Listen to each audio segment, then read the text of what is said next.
welcome to PDHPE with Miss Power. Today we are joined by Olympic sprinter Riley Day.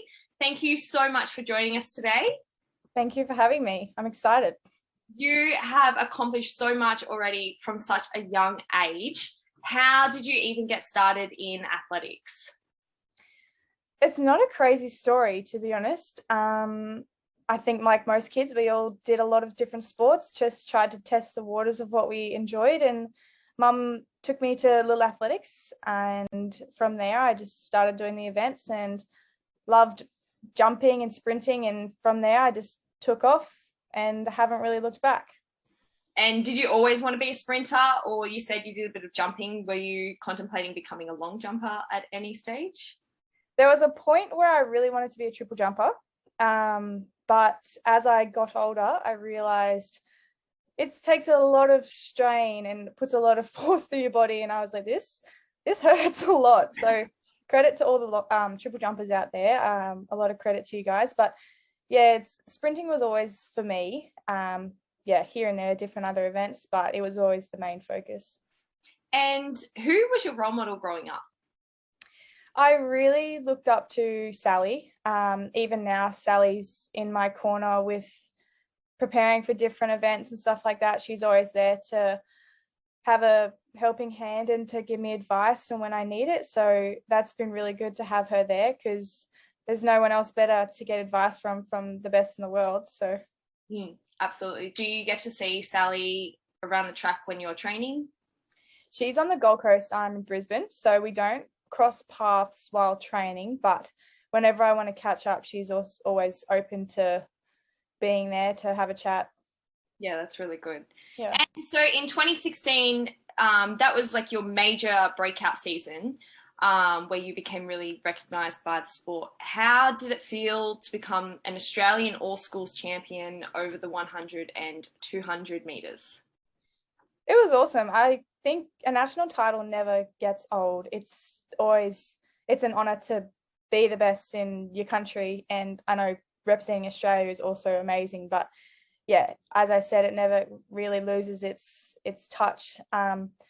So I was really excited, and that was the competition where I got approached for Nitro. So I don't know, if I never even went to that competition, I don't know what my career would look like now.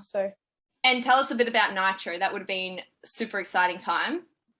I was really excited because I was 16 at the time, so it was very new it was like a big international competition to me at the time, but it was so much fun. I really want them to bring it back because it got athletics on mainstream television, so I thought it did a lot for the sport, and I really do hope that they potentially incorporate it again in the years to come. And so for those who don't know what Nitro was about, what did the event incorporate? So it was 3 competition days over, I think, a week and a half or something like that. There was England, Japan, Australia, New Zealand potentially, and the Bolt All-Stars. So that was Usain Bolt's team. So we all competed in different events and collected points. And then at the end of the tournament, I guess you could say, the winner got a trophy. So I think Australia lost by a few points to the Bolt All-Stars. So that was really upsetting, but it was still fun. And during this event, you were lucky enough to run next to Usain Bolt. Is that correct? Yes, that is correct. In the 4x1 mixed relay. 4x1. What leg of the relay were you running? Second leg. So I remember getting the phone call. I think I was at the shops and they rang me and they're like, "Hey, we're putting you in the same leg as Bolt." And I laughed at them because I said, "Oh, there goes that." There's our chance of winning. But I was just like, "Oh, this is going to be fun," because not 16-year-old girls don't really say that they've raced against him the same leg, but it was fun. It was good. Yeah. Did you have banter? Did you get an opportunity to chat and throw some banter between each other? They told me to talk trash to him. I was so out of my comfort zone, and it's not like me to go up to someone who's clearly way better than me and tell him that he's trash, because he's not, obviously. But it was all lighthearted.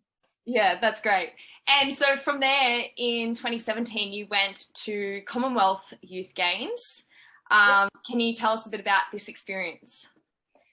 That was probably my first team that was like a multi-sport team. So it was a lot of fun. We went over there and I was probably the last few events of the competition. It was ridiculously hot, but it was an amazing experience. And I got to see how other sports worked because I find it so fascinating the way that they train and the way that they compete to qualify for different events is so incredibly different to athletics. And it's potentially a lot stricter than our sport. So it was a lot of fun and it was paradise as well. So that was a little added tick to the competition. But yeah, all the competitions that I've gone to have built me into the athlete I am today, and it's been a fun ride. Absolutely. And then it was on to the World Championships team, correct? You were the youngest on that team? Yes, I think I was the youngest to ever been selected in the Australian team for an individual event.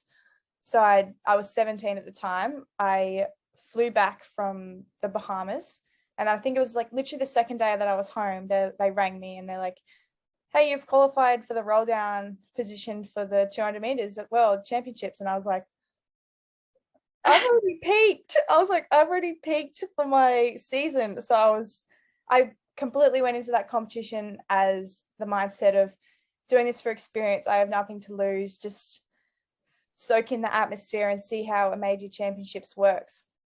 Yeah, for sure. Especially being your first senior team. Um, that's just mind blowing and so crazy that you're so young and achieving at such a world level as well.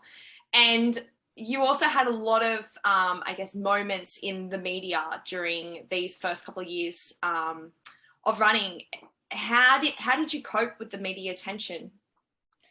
It was weird because I went from being a small town girl to being put in front of the television screen, and I very much had to grow up quickly because I didn't want to be portrayed as an immature kid pretty much, and I wanted to show that I was professional and that I wanted to do this as an athlete. And I guess that it helped me with media training as when I was younger, because as I said, I needed to be a grown up as such and not make a fool of myself from when I'm now this age looking back, trying not to cringe. But yeah, I just had to grow up, take it in stride by stride, and I soaked it up because you never know how long how long the wave is gonna last. So Yeah. And did you feel any added pressure from the media, particularly, I guess, leading into those world champs, and then coming back and moving towards, Tokyo? Have you felt any like extra added pressure that you have to perform in a certain way because the media is highlighting you? my mindset changes with that every now and again. It switches from I can only do what I can do. I'm here to work hard and impress myself. And then the other one is like, okay, you're now being chased, you're not the chaser kind of thing. So you need to work even harder to stay where you are. And I guess I just took everything that I could and just worked hard for what I could. But I put more pressure on myself than I feel from other people because I want to be the best. And you don't really get anywhere if you don't put the expectation on yourself. Because if you say you're going to keep coming last in the races, you're going to come last in the races. So a lot of it is about self-belief as well. So yeah, people put pressure on me, but it's nothing that I haven't already put on myself. Yeah, fair enough. And with your self pressure, how do you cope with that? Like, do you have certain strategies that you go through day to day, or like is it mainly based as you come into the comp season? Yeah, I feel more pressure. It's actually bizarre. I feel more pressure going into smaller comps than I do for major championships. Because I guess the world stage is a massive, massive deal. And at that point in time, I'm an underdog, and who knows how I'm going to go. But I guess a lot of it is having realistic goals. Don't set yourself up to be disappointed as well. So I think I'm pretty good at estimating what I'm going to achieve at a certain meet. So if I was to be disappointed, it would be realistic. Yep. Yeah, fair enough. And Tokyo Olympics, you ran in the individual 200 meters, which is so exciting. Had 2 races of a lifetime. Talk us through the lead up to Tokyo with COVID. Did that have any impact on your training? No, I didn't let COVID affect me mentally. I knew that there was a possibility that it could be cancelled, but I tried not to dwell on the things that I couldn't control. I only worried about the things that I could. So I was just worrying about working hard, doing everything that I could to get myself to be in the condition to be at the Olympics. And if they were cancelled, then bummer kind of thing. Like, there's nothing I can do about it. I would just look forward to the next meet. But yeah, once they said that it's definitely going ahead, that's when I really switched it up a gear and said that this is the time to actually prove that I can do this to myself, to be an international athlete. And yeah, it was everything that I wanted. And what were some of the highlights about Japan? I didn't really know what to expect because with COVID, it changes a lot of things. Like, I had the Commonwealth Games in 2018 and I knew what a multi-sport team would kind of look like. But in saying all that, it was still an amazing experience. And I know that I really want to go back to that stadium that we ran in because it was incredible. But for it to be full, it would just be incredible and amazing because it just engulfed you.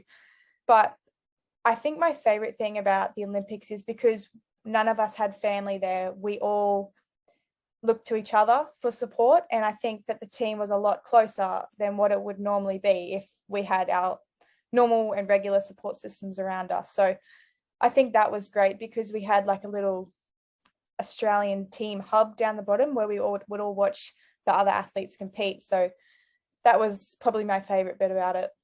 Yeah, amazing.